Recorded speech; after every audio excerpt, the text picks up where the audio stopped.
Let's look at some of the weaknesses now. The reds really don't have any.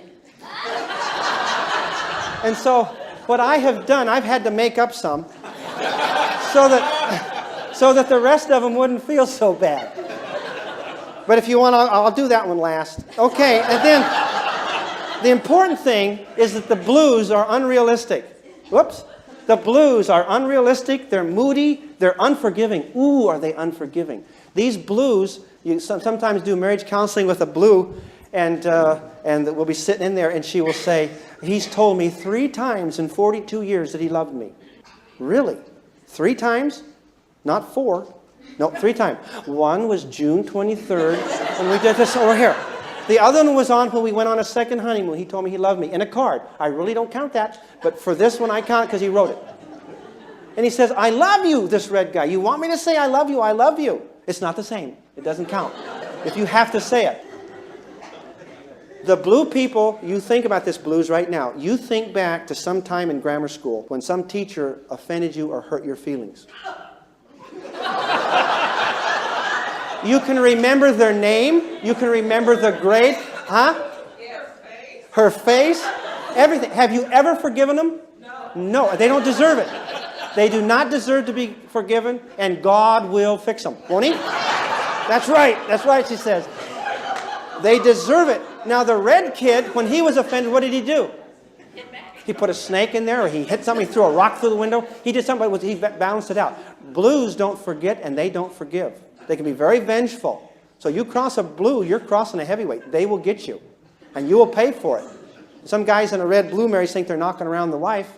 And I say, well, no, that's really not happening that way. She's really good. How's the sex life coming? And they say, well, is that what you're talking about? I'll say, that's what I'm talking about. You're kidding. You know? And they're just totally unresponsive. There's no intimacy. The woman has begun to feel like what? An object? What about it? Can you see how the sexual thing can be with the red, either male or female? Almost like eating a hamburger. Okay? It's time for lunch. Okay? And that's the way it goes. And this blue, what do they want?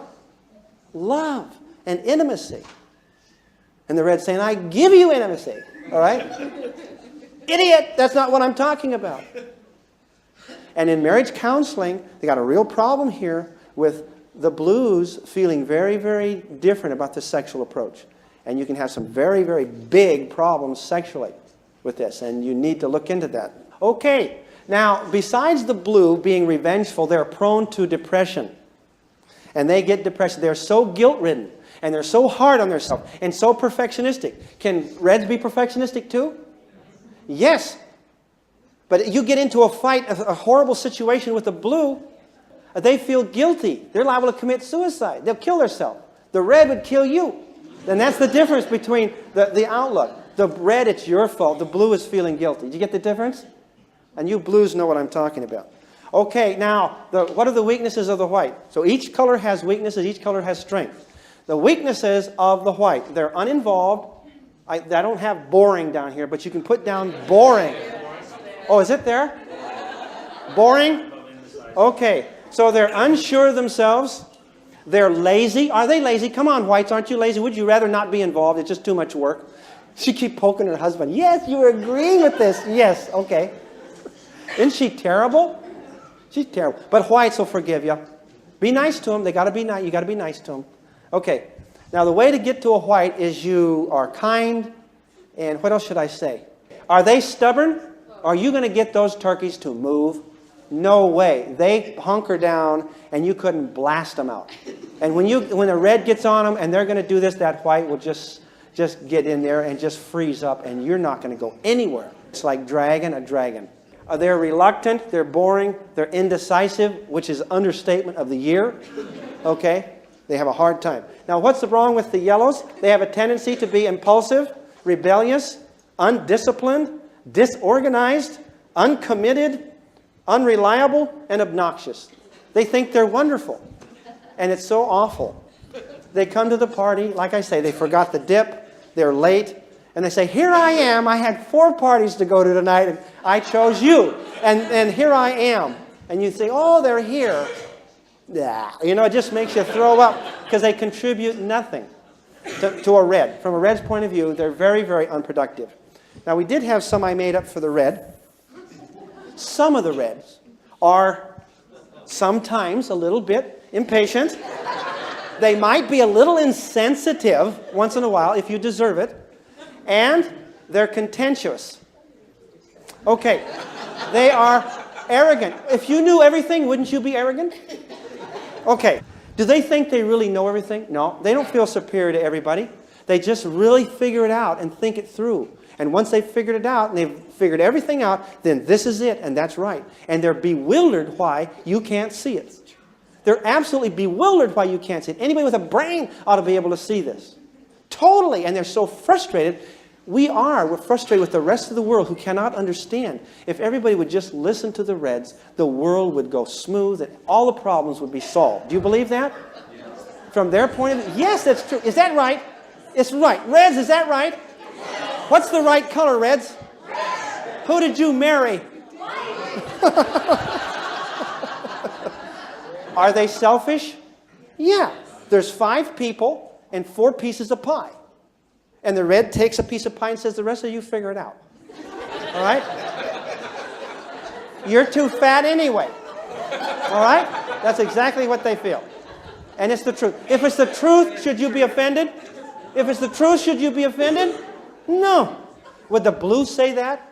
They say, oh, I'll cut it in half. I'll do without. I'll have a diet soda. And you can have the cherry pie. And then the blue would feel, oh, like a martyr and feel good. And it'd be into their thing. And it's worth it to be a martyr. Are the blues martyrs?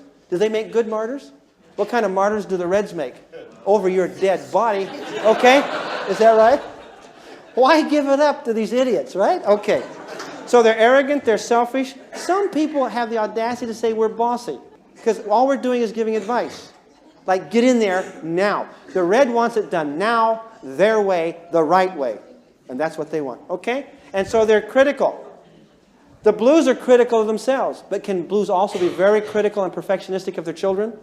They want everything perfect. The blue mother has them all in their studies and they come home and the sheets are just right and the towels and the soap and they're going here now, they're going to ballet and hurry up and we'll get home for soccer and then we'll do your studies and then I will read to you and then we'll go to bed and you will love me. And this is what they're doing. Is that right? The white kid's buried in his Nintendo, in his computer. He's off in space someplace. Is that true? The yellow kid hasn't come home yet. You don't know where he is. All right. Now, okay, are we getting an idea here? Do we have an idea? Do you believe that people can outstep their bounds of what they are? Say I'm a white, but when I get on the freeway, I kind of freak out and become a red. Yes. How many red do you have? 7. Well, that's enough. 7. Is it true what he's saying at work requires me to be a red more? And so I use more of my red personality? What we want here is a blend. I need more acceptance of the white. So what you're saying is very important. What we want is a blend of colors. I want to take the strengths of the yellow and be able to have fun. I was counseling a teacher, and the teacher has gone into a class where several teachers had left. They would not do it. And I asked him this simple question. I said, do you want to go into that class as a red? He said, no way. They had just driven out 2 or 3 teachers in a row in tears. So I said, do you want to approach these kids as a red? No. Do you want to approach? What would they do to a blue? They'd crucify them. Okay. What would they do to a white? But the white wouldn't care, right? And do you want to know what he decided? He was going in as a yellow, and he turned the whole thing around. Now, you have been approaching your kids as what? Reds and blues generally? And how's the relationship? One time, remember this white family I was telling you about? The white mother and the blue dad?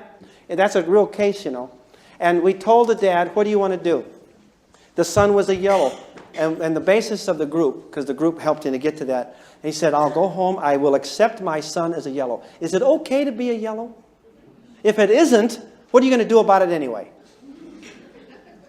Now, I wouldn't be a yellow for anything, okay? I'd feel very bad about myself if I was yellow, because I wouldn't be getting anything done. And all my tapes that you got to produce to be okay, I couldn't handle that, because I don't feel any self-value in myself. The yellows feel self-value in themselves. I'm damaged, and we're going to talk about that in the second level here. But the point is that He was sent home with the idea, I will work on the relationship. I will love my son. I'll get involved in his world. Do you think the kid trusted him for the first couple, 3 weeks? But pretty soon the kid was inviting him upstairs to the TV to enjoy things. And the dad let go of the school and let go of the room and started to work on the relationship. Now, can you see how the relationship is more important? The relationship, if a father's going to have influence over that child, what does he have to begin with? You have to start with that relationship. And I think if you can understand that some kids are blues, some kids are yellows, and you need to hit them where it's important. What does a little blue girl need? Does she need that intimacy? What if she has a red brother? Does red brother have to understand about being a little more intimate with this child?